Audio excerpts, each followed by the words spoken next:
राजीव गांधी पंचायत राज संगठन ने की प्रेस वार्ता। जंगल और शिक्षा के व्यवसायीकरण को लेकर की चर्चा। जंगल और शिक्षा का व्यवसायीकरण हो बंद।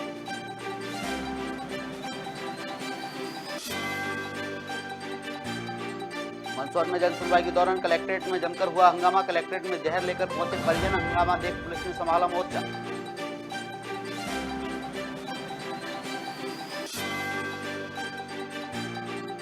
बुरहानपुर में नगरीय निकाय और पंचायत चुनाव को लेकर आरोप प्रत्यारोप का दौर हुआ शुरू। पार्टियां एक दूसरे पर साध रही निशाना।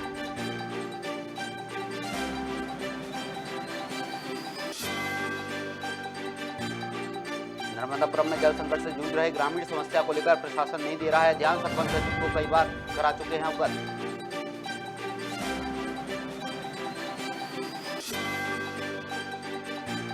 मंदसौर में ग्रामीण अपनी समस्याओं को लेकर कलेक्टर की जन सुनवाई में पहुंचे। पीड़ित शासकीय योजना का नहीं ले पा रहे हैं लाभ। सरपंच और सचिव पर लगाए आरोप।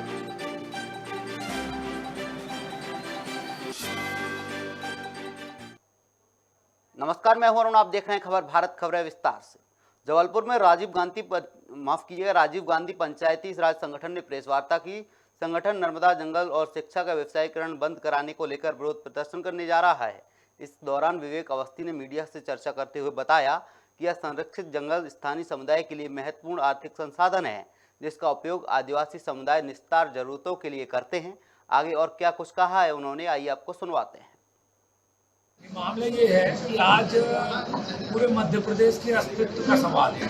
मध्य प्रदेश की जीवन रेखा है मां नर्मदा। नर्मदा पे जो चुटका परियोजना आ रही है बरगी डैम के कैचमेंट एरिया में है, मंडला जिले में चुटका, तो वहाँ पे आदिवासी समुदाय रहता है। और जबलपुर चूँकि भूकंप संवेदी क्षेत्र है, तो चुटका का जो परमाणु बिजली घर 1400 मेगावाट में बनेगा, उससे भूकंप की भी बहुत संभावना यहाँ बढ़ जाएगी। और दूसरा, नर्मदा जी का जो जल प्रदूषित होगा उसके कारण नर्मदा में रहने वाले सारे जीव जंतु मर जाएंगे। तो और नर्मदा जी का जो जल है वो पीने लायक नहीं रहेगा। तो हम लोग एक आंदोलन बृहद रूप से चलाएंगे, जिसमें नर्मदा जी के सभी भक्तों को जन जागरण करेंगे कि भैया नर्मदा बचाने का अब समय आ गया है, आप सब लोग हमारे साथ नर्मदा बचाने में लगे। और दूसरी चीज़ ये है कि आदिवासियों का अस्तित्व संकट में डाल दिया है शिवराज सिंह की सरकार ने, क्योंकि इसने करीब 51,919 वर्ग मीटर बिगड़े वन में डालकर जंगल पब्लिक और व्यापारियों की व्यवसायीकरण कर दिया है, बिल्कुल बेच दिए हैं बिगड़े वन के नाम पे। तो आदिवासी समुदाय कहाँ जाएगा, वो तो जंगल में रहता है। ये एक तरफ शिवराज सिंह चौहान बड़े बड़े कार्यक्रम करते हैं, उनके अमित शाह जी आते हैं, और दूसरी तरफ वो आदिवासियों के पीठ में छुरा में। मंदसौर में जन सुनवाई के दौरान कलेक्ट्रेट में जमकर हंगामा हुआ। आपको बता दें, एक परिवार कलेक्ट्रेट के सामने भी जहर लेकर आया।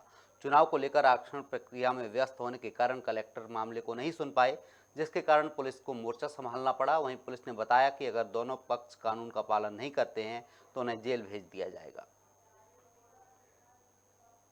मांगों को लेकर या जहर की बोतल भी लेकर आई थी, आप भी मौके पर पहुंचे, काफी विवाद हुआ, क्या कहना? ये मुल्तानपुरा का जो है परिवार है, और इनकी एक ज़मीन बुनियाखेड़ी में पूर्व में थी, इनकी पैतृक संपत्ति थी, पर इन्होंने जो है कुछ वर्ष पूर्व पीयूष गर्ग नामक व्यक्ति और कपिल नाटा नामक व्यक्ति को बेच दी है, जिसकी रजिस्ट्री नामांतरण सब कुछ हो चुका है। वहाँ पे उनका निर्माण चल रहा है, परंतु जो है ये मुल्तानी लोगों के परिवार में आपस में डिस्प्यूट था, भाइयों में ही। एक दो भाइयों का कहना है कि हमें जो है धोखाधड़ी पूर्वक जो है ज़मीन बेची है इन्होंने, इस प्रकार का विवाद है। तो इसी बात के चलते जो है इनका परिवार यहाँ पे आया। मुल्तानपुरा से क्या मामला? हमारा खेत का मामला है। हमारा केस चल रहा है और केस में आके ना इन्होंने हाथ डाला, हम कोर्ट से लड़ेंगे, हमारे पास पैसा नहीं है। और ढोर बकरा बकरी जानवर सब हमारे प्यासे मर रहे हैं, हमारे को आनंद देते हैं। पुलिस बैठी हुई मारना दौड़ती है पुलिस, हम जाओ तो पुलिस। मतलब आज हमने कुछ नहीं करा, यहाँ आए हम, कोई नहीं सुनी करे, क्या करें। यहाँ आके ना हमने यहाँ आके मन के यहाँ चलो, यहाँ सुनी कर यहाँ जाएंगे नहीं, यहाँ झेर लेके आए। बुरहानपुर में नगरीय निकाय चुनाव और पंचायत चुनाव नजदीक आ गए हैं, जिसे लेकर दोनों ही पार्टियों में आरोप प्रत्यारोप का दौर शुरू हो गया है। आपको बता दें, एक तरफ कांग्रेस स्थानीय मुद्दों के साथ निगम में हुए भ्रष्टाचार को लेकर सरकार पर निशाना साध रही है, तो वहीं भाजपा उसके जवाब में कांग्रेस शासन की विफलताओं को सामने रखने का प्रयास कर रही है। जिस प्रकार से पिछले 20 वर्षों में सिर्फ बुरहानपुर की जनता को गुमराह किया, बुरहानपुर की जनता को छलने का काम किया, आज भी पानी की लोगों की ये स्थिति है कि हमारे शहर की बहन बेटियां पानी के लिए दर दर भटकती है। आज भी गंदगी का अंबार, गंदगी के मारे बुरहानपुर शहर मलेरिया, टाइफाइड, डेंगू की बीमारियों से आम जनता ग्रस्त है। पूरे रोडों को खोद कर रख दिया गया है और रोडों के नाम पर शहर में सिर्फ दुर्घटना ही दुर्घटना के लिए आमंत्रित आम जनता को करते हैं। बात की थी इन्होंने कि हम स्मार्ट सिटी बनाएंगे, फिर बात की हम अमृत सिटी बनाएंगे, फिर कहा हम पर्यटन सिटी बनाएंगे। तो बुरहानपुर को दिया कुछ नहीं।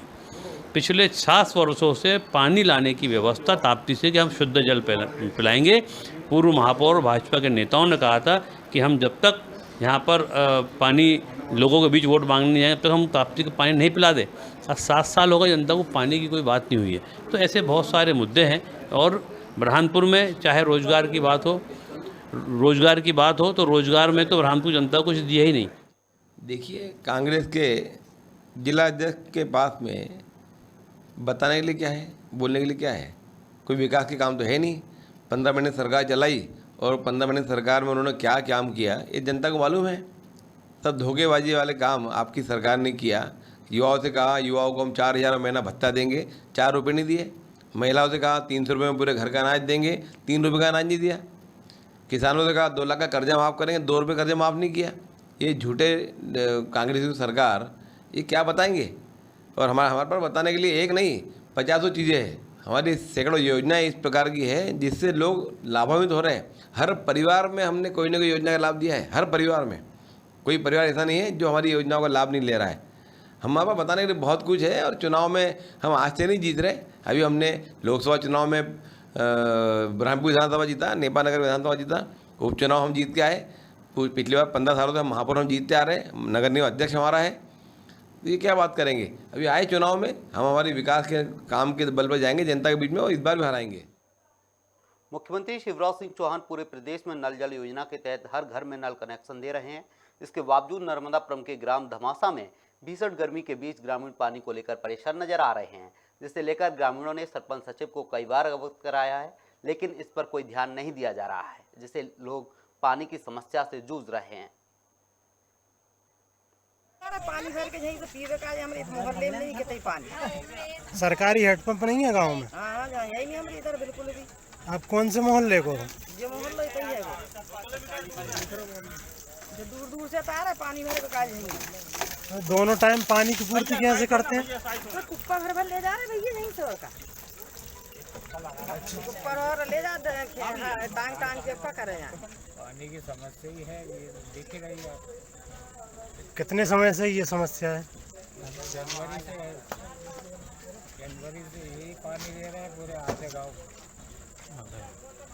और सरपंच सचिवों से यहाँ हेडपंप या उसकी भी मांग नहीं करी आपने? सब कर ली, बाकी सरपंच और सचिव वैसे ही है।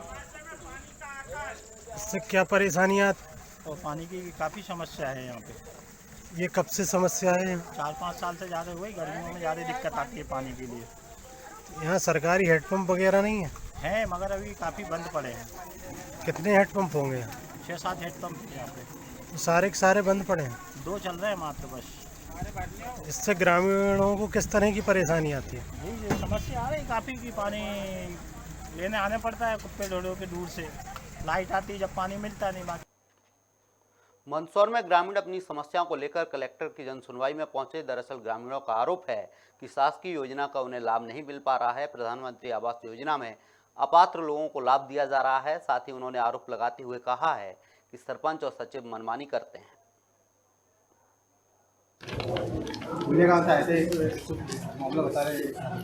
जी, भोलिया गांव से कुछ ग्रामवासी आए हैं।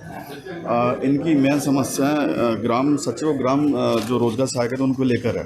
इनका कहना है पहली बार तो सचिव वहाँ 15-15, 10-10 दिन तक गाँव भ्रमण नहीं करते, जबकि इसकी एक ये कार्यालयीन दायित्व है कि वो रेगुलर ऑफिस में जो कार्यालयीन समय पर बैठे, जो पंचायत भवन है वहाँ पर, और ग्रामीणों की समस्या कोई आवेदन है उस पर कार्रवाई के लिए आगे प्रेषित करे।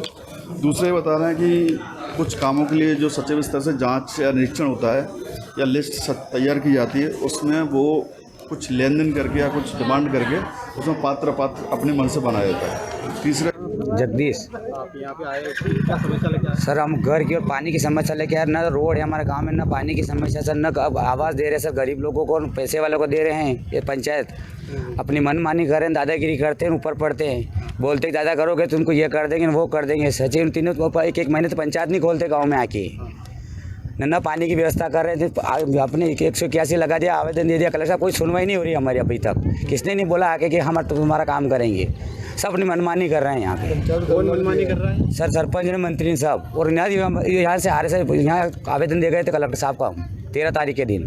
कौन मंत्री है? प्रदीप जैन ने, भंवरलाल जी डांगी। मदन सिंह कहाँ से है? भूलिया से। क्या समस्या है आपकी? समस्या सर ये है, ग्राम पंचायत भूलिया की समस्या है कि जो प्रधानमंत्री आवास की जो सूची सर्वे हुई थी, उसने सहायक सचिव जो है हमारे गांव का प्रदीप जैन, उसने अपनी मनमानी से सर्वे सूची घर पे बैठ के बनाई और जिन अपने करीबियों के नाम देकर उनको ही पात्र बनाया। जो अपात्र लोग हैं उनको। प्रभारी मंत्री हरदीप सिंह डंग ने बीते दिन अपने बालाघाट प्रवास के दौरान बालाघाट विधानसभा क्षेत्र में करोड़ों के निर्माण कार्यों का शिलान्यास और लोकार्पण किया, जिसमें 3 किलोमीटर 2 लेन की सौगात दी गई है। वहीं इस दौरान आयुष मंत्री रामकिशोर कावरे, विधायक गौरीशंकर विशेन और पूर्व विधायक रमेश भटेरे सहित भारी संख्या में बीजेपी कार्यकर्ता मौजूद रहे। देखिए, गौरव पथ के नाम पर मैं समझता हूं कि 7 वर्षों में 7 बार आवंटन हुआ और 7 वर्ष के दौरान मैं समझता हूं कि 10 बार ये रोड उखड़कर फिर से बनी। करोड़ों रुपए का इस पथ पर जो सरकारी पैसे का दुरुपयोग हुआ, उस पैसे से तो मैं समझता हूं कि बालाघाट का सरेका का ओवरब्रिज 2 बार बन चुका होता। बालाघाट की महती आवश्यकता इस बात की अब बन गई है कि जिस तरह के जाम सरेका, बैयर चौकी, भटेरा चौकी और वैनगंगा चौकी पे लग रहे हैं, वहां इस बात की अत्यंत आवश्यकता है कि यहाँ पर ओवरब्रिज बन जाने चाहिए। लेकिन बार बार गौरव पथ के ही नाम पर जो ये भ्रष्टाचार किया जा रहा है और इस बालाघाट शहर की जनता को जो गुमराह किया जा रहा है, मैं समझता हूं कि ये जो भ्रष्टाचार का ये जो तांडव है, इसे समाप्त किया जाना है। और जनता पूरी तरह से त्रस्त हो चुकी है इस गौरव पथ के नाम पर। लगातार यहाँ भ्रष्टाचार हो रहे हैं। अब इस बात की आवश्यकता है कि आर पार की लड़ाई इस ओवरब्रिज को लेकर। जिस प्रकार से माननीय मुख्यमंत्री जी ने उद्योगपतियों की यहाँ पर मीटिंग लेकर और जिस प्रकार से उद्योगपतियों को लाने का काम यहाँ पर करा है और धीरे धीरे जो बालाघाट में उद्योग के लिए अवसर प्रदान होने जा रहे हैं, आप देखेंगे कि मध्य प्रदेश में किसी टाइम पे बीमारू राज्य माना जाता था। आज मध्य प्रदेश में निवेशक यहाँ पर अगर आ रहे हैं तो ये भारतीय जनता पार्टी की नीति है। और मैं विश्वास दिलाता हूँ कि आने वाले दिनों में जिस प्रकार से हर महीने रोजगार का मेले लगाए जा रहे हैं, उसमें कई युवाओं को रोजगार मिला है। बालाघाट के भी युवाओं को रोजगार मिलने जा रहा है। और उद्योगों की तो बात रही है, विकास में पहले अपन देखते थे कि मध्य प्रदेश में सड़कें नज़र नहीं आती थी। अभी मैं महाराष्ट्र से अभी एंट्री करी थी गोंदिया से इधर, तो उधर की सड़क और मध्य प्रदेश की सड़क आज अपन देखते हैं तो बहुत दिन रात का अंतर है। अभी विकास के रास्ते पे प्रारंभ हो चुके हैं। छतरपुर में नंदू साहू नाम के आदमी ने शराब के नशे में ककड़ी और खरबूजों को बीच सड़क पर फेंक दिया, जिससे आवारा पशुओं ने देखते ही देखते खा लिया, जिसका वीडियो सोशल मीडिया पर बड़ी तेजी से वायरल हो रहा है। वहीं आसपास के दुकानदारों ने युवक को रोकने की कोशिश भी की, लेकिन वो भी असफल रहे।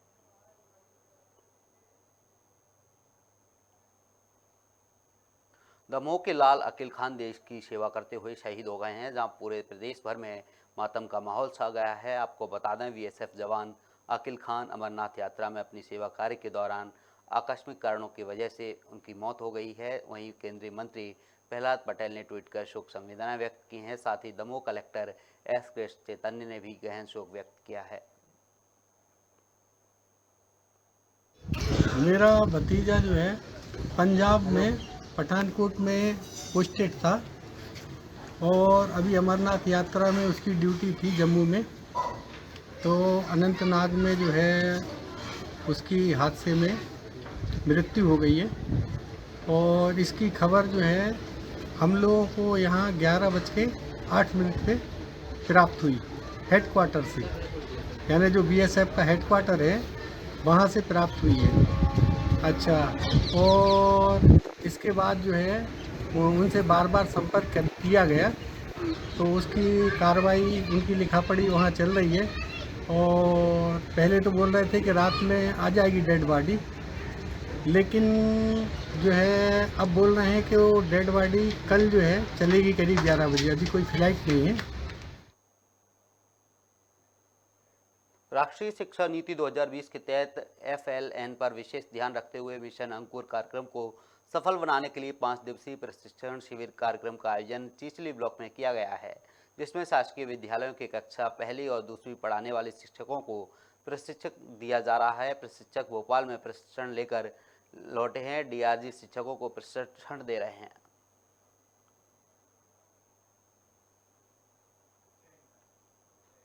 गोरेला पेंड्रा में महिला कर्मचारी ने सीनियर सेक्शन इंजीनियर पर गंभीर आरोप लगाए थे, जिसे लेकर अधिकारी ने सुंदरबाई को लिखित माफ़ी मांगी है। साथ ही काम पर वापस रखने का भी निवेदन किया है। आपको बता दें, महिला ने माफ़ीनामे में लिखा है कि मैंने अधिकारी मकसूद आलम के खिलाफ झूठे आरोप लगाए थे। वहीं मकसूद आलम ने बताया कि महिला सुंदरबाई का सस्पेंशन रद्द होने की प्रक्रिया में है। ऐसा आपने बताया, क्या है माफ़ीनामा? कल वो सुंदरबाई धुर्वे हमारे पास आई और वो बोली कि साहब हमसे बहुत बड़ी गलती हो गई, हमने आपके ख़िलाफ़ सरस्वती चंद्र के कहने पे झूठे आरोप लगाए, मुझे बड़ी शर्मिंदगी फील हो रही है, आप माफ़ कर दीजिए। हमको निलंबित भी कर दिए हैं AN साहब, निलंबन वापस करा दीजिए हमारा, हम ठीक से ड्यूटी करना चाहते हैं। तो मैं बोला ऐसे नहीं, तुम लिख के दो, लिखित। बोला मैं लिख के देने के लिए तैयार हूँ। मैं बोला कि वो लिखित कागज़ आप दिखा सकते हैं? हाँ, ये लिखित है मेरे पास, इसमें गवाह भी हैं वही जो उसके साथ गए हुए थे, गोविंदा कुमार और मुकेश जो उसका साथ दे रहे थे, उन्हीं की गवाही भी है। तो वो लोग यही बोले कि साहब बदले की कार्रवाई मत कीजिएगा। मैं बोला मैं इतना क्रूर नहीं हूँ कि मैं बदला लेना चाहूँ, जब भी सुधर जाओ, हमारे लिए सब एक हैं। सुंदरबाई धुर्वे, आपने मकसूद आलम के खिलाफ जो आरोप लगाए थे, आज आपने माफ़ीनामा मांगी है, क्या किसी के दबाव में माफ़ी मांग रही हैं आप? नहीं, किसी के दबाव में नहीं मांग रही हूँ मैं। फिर क्यों मांग रही हैं? मेरा जितना गलती है उतना मैं माफ़ी मांग रही हूँ। क्या गलती की थी आपने? धरना किया था, इसलिए मैं माफ़ी मांग रही हूँ। तो इसके खिलाफ, धरना के खिलाफ आपको कोई बहकाया था? किसी के बोलने पे की थी आप धरना? जी। किसके बोलने पे की थी? सरस्वती मैडम के बोलने पे। जबलपुर में गोल्ड एक्सचेंज और शेयर का काम करने वाले जयदीप राठौर की हत्या कर दी गई, जिसके बाद पुलिस ने मामले में खुलासा करते हुए बताया कि मोहल्ले में रहने वाले सिद्धार्थ श्रीवास्तव ने योजना बनाकर अपने दोस्त के साथ मिलकर वारदात को अंजाम दिया था, जिसमें पुलिस ने 2 आरोपियों को गिरफ्तार कर लिया है, जिनसे पूछताछ जारी है। कुछ दिवस पूर्व थाना लॉर्डगंज क्षेत्रांतर्गत श्रीनाथ की तलैया में एक घर के अंदर एक व्यक्ति की लाश पुलिस को मिली थी, जिसकी शिनाख्त जयदीप सिंह राठौर के रूप में हुई, उम्र 42 वर्ष। इनके सिर पे और कमर पे कुछ चोटें प्रतीत हुई थी, जिसपे प्रथम दृष्टया ऐसे मर्डर लग रहा था, जिसके फलस्वरूप 302 का मुकदमा थाना लॉर्डगंज में अज्ञात आरोपियों के विरुद्ध पंजीबद्ध किया गया। ये मर्डर ट्रेस हो गया। इसमें 2 आरोपी हैं, वो अरेस्ट हो गए हैं। एक इसमें सिद्धार्थ श्रीवास्तव है और एक इसमें गौरव पटेल है। इसमें कहानी मूल रूप से ये निकल के आई है कि जो मृतक थे सिद्धार्थ श्रीवास्तव और एक अज्जू विश्वकर्मा है, इन तीनों ने 2017 में कटनी में अटेम्प्ट टू मर्डर का एक अपराध किया था, जिसमें इनको फाइनली कन्विक्शन हुआ था, 10 वर्ष की सज़ा मिली थी। अब उसके उपरांत जो मृतक है, इन्होंने खुद अपनी बेल, जो लीगल प्रोसेस है, वो प्राप्त कर ली थी, लेकिन जो सिद्धार्थ श्रीवास्तव है, इनकी बेल बहुत लेट हुई। 17 के अपराध में वर्ष 2021 के शायद सेकेंड हाफ में हुई थी। तो जो आरोपी सिद्धार्थ श्रीवास्तव है, उसको हमेशा ही लगता था कि जो 307 का जो अपराध था कटनी में, वो मृतक ने के कहने पे इन्होंने किया था, लेकिन जब छूटने की बात आई तो जो लीगल प्रोसेस में बेल के जो प्रयास हैं, वो मृतक ने इनके लिए बिल्कुल भी नहीं किए। इस कारण से ये शुद्ध होकर के जब इनको सिद्धार्थ श्रीवास्तव को बेल मिली, तो फिर उन्होंने ठान लिया कि वो इनसे अपनी रंजिश को निभाएंगे, जिसके फलस्वरूप सिद्धार्थ श्रीवास्तव और गौरव पटेल ने ये घटना कारित कर दी। दोनों की गिरफ्तारी हो गई। किस तरीके से अंजाम इसमें जो घटना में प्रयुक्त होने वाला हथियार है वो अभी हमको बरामद करना है। कुल मिलाकर के इन्होंने सिर पे इसको मारा है, सिर और जो भी धारदार हथियार से इनको मारा है। ये कहाँ से गिरफ्तारी हुई है? कचपुरा ब्रिज से आज सुबह। आरोपी परेडी के बिल्कुल नहीं थे क्या? कि लीगल प्रोसेस वगैरह कोई जानकारी नहीं थी जब डिंडोरी के कलेक्ट्रेट में जनसुनवाई का आयोजन किया गया, जिसमें ग्राम पंचायत नुकखान के ग्रामीणों ने रोजगार सहायक के खिलाफ शिकायत की है। आपको बता दें, ग्रामीणों का आरोप है कि रोजगार सहायक प्रधानमंत्री आवास योजना में मजदूरी का भुगतान नहीं कर रहा है। साथ ही ग्रामीणों ने कहा है कि इससे पहले उन्होंने सीईओ समेत सीएम हेल्पलाइन में भी शिकायत की थी, लेकिन अब तक कोई सुनवाई नहीं हुई है।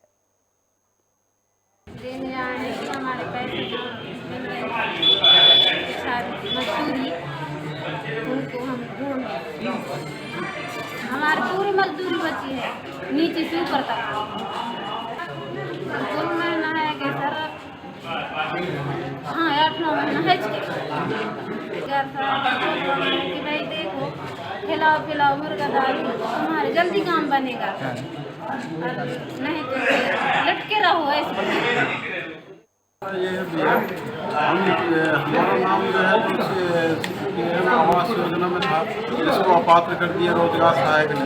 हम ग्राम पंचायत नुकखान से शिकायत लेके आए हैं और जिसकी शिकायत हम जनपद पंचायत डिंडोरी, जिला पंचायत डिंडोरी और जिला कलेक्ट्रेट कार्यालय में भी 28/4/2022 को दे चुके हैं। सीएम हेल्पलाइन में भी हमने शिकायत दर्ज कराया है। अभी तक हमारी कोई सुनाई नहीं हुई है, इसलिए हम आज मंगलवार को जन सुनवाई है ऐसा कह करके और यहाँ भी शिकायत दी है। अंबिकापुर के सरगुजा एसपी ने निरीक्षक और उप निरीक्षकों का ट्रांसफर लिस्ट जारी कर दी है। आपको बता दें, उस लिस्ट में एक निरीक्षक और 5 उप निरीक्षक के नाम शामिल हैं। दरअसल यह फेरबदल बढ़ते क्राइम को देखते हुए किया गया है।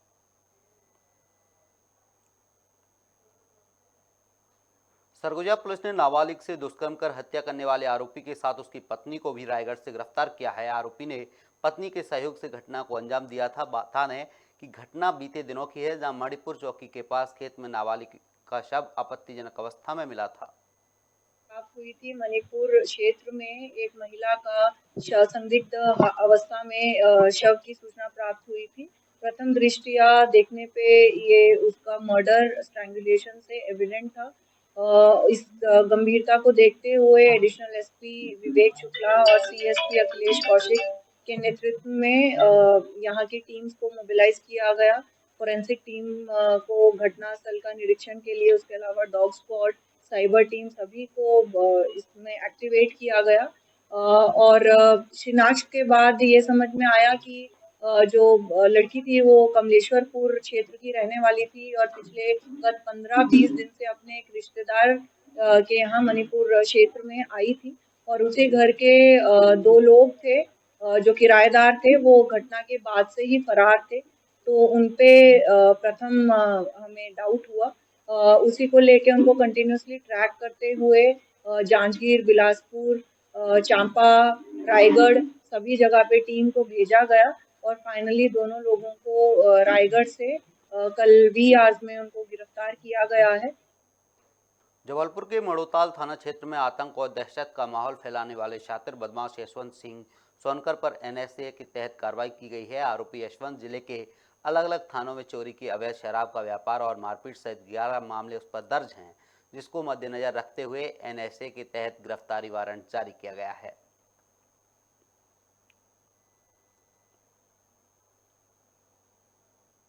माड़ोताल थाना क्षेत्र में एक आदतन अपराधी है जिस पर कि बाउंड ओवर की कार्रवाई भी संपूर्ण की जा चुकी है और जिस पर कई मामले, चाहे शराब बेचने के, जहरीली शराब बेचने के और मारपीट के, किडनैपिंग के, इस तरीके के सारे मामले हैं और जिससे आसपास के जो भी क्षेत्र में लोग हैं उस पर काफ़ी भय का माहौल था और विगत कई दिनों से इन्होंने चोरियाँ भी चालू कर दी थी। तो और इसके यहाँ ही नहीं, भोपाल में भी मामले पंजीबद्ध है जिसकी जानकारी अभी मांगी जा रही है भोपाल से भी, तो उस पर एनएसए की कार्रवाई की गई है। यशवंत सिंह है, प्रोफेसर कॉलोनी में रहने वाला है। कांकेर में पुलिस ने ईएमआई राशि गबन करने वाले आरोपी को गिरफ्तार कर लिया है। दरअसल मामला एक्सिस बैंक का है, जहां काम करने वाले एक कर्मचारी ने 30 से अधिक ग्राहकों की लोन ईएमआई राशि प्राप्त कर ली थी। इसके बावजूद बैंक में एक भी राशि जमा नहीं की और करीब 2 लाख से ज्यादा रुपए लेकर फरार हो गया। वहीं मामले की जांच में जुटी पुलिस ने आरोपी को गिरफ्तार कर जेल भेज दिया है।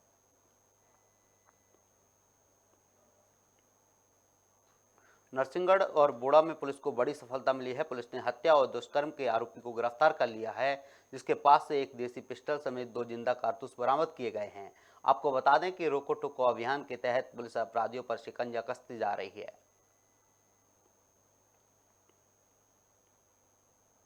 पुरानी घटना है। 13/7/2021 को एक महिला ने रिपोर्ट की, उसने शादी का झांसा देकर मेरे साथ गलत काम करता रहा। इसमें 2021 में अपराध कायम किया गया था। ये आरोपी था मोहित सासी गुलखेड़ी का। ये जब से ही फरार था। इसके खिलाफ 376 की कायमी की गई थी और गुलखेड़ी और कड़िया के बहुत मुश्किल से मिलते, बहुत फरार हो जाते हैं। जब से इसकी तलाश चल रही थी तो इसमें श्रीमान पुलिस अधीक्षक महोदय द्वारा 3000 का इनाम भी घोषित किया गया था। तो कल इसको सूचना पर इसको पकड़ लिया है और गिरफ्तार कर इसका मेडिकल करके जेल दाखिल कर दिया। सरगुजा सहित सीतापुर इलाके में शातिर बैल तस्कर सक्रिय हो गए हैं। लिहाजा खेतों और मैदानों में चल रहे बैलों की चोरी कर इसकी तस्करी धड़ल्ले से कर रहे हैं, जिसकी सूचना सीतापुर थाने को लगातार मिल रही थी। वहीं मामले में पुलिस ने मुखबिर की सहायता से 2 तस्करों को गिरफ्तार किया है। क्या हुआ है? काहे के लिए थाना आया? बैल घूम गया। किसका बैल? मेरा। कै थे? एक। कौन चोरी किया था?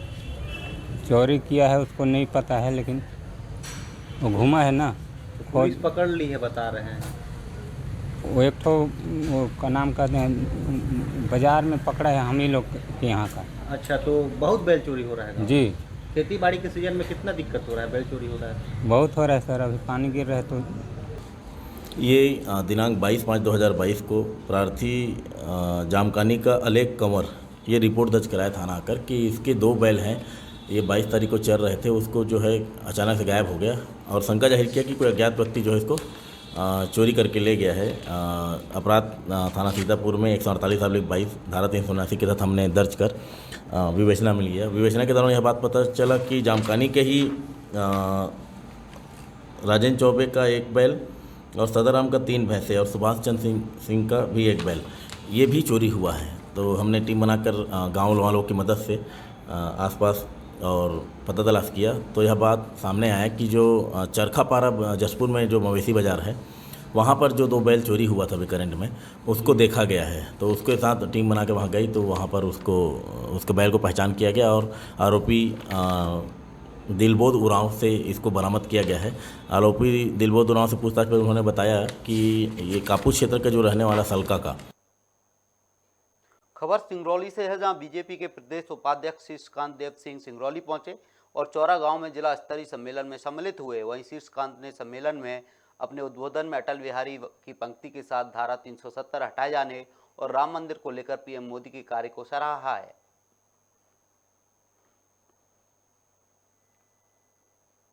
फिलहाल इस बुलेटिन में इतना ही। आप बने रहिए खबर भारत के साथ। नमस्कार।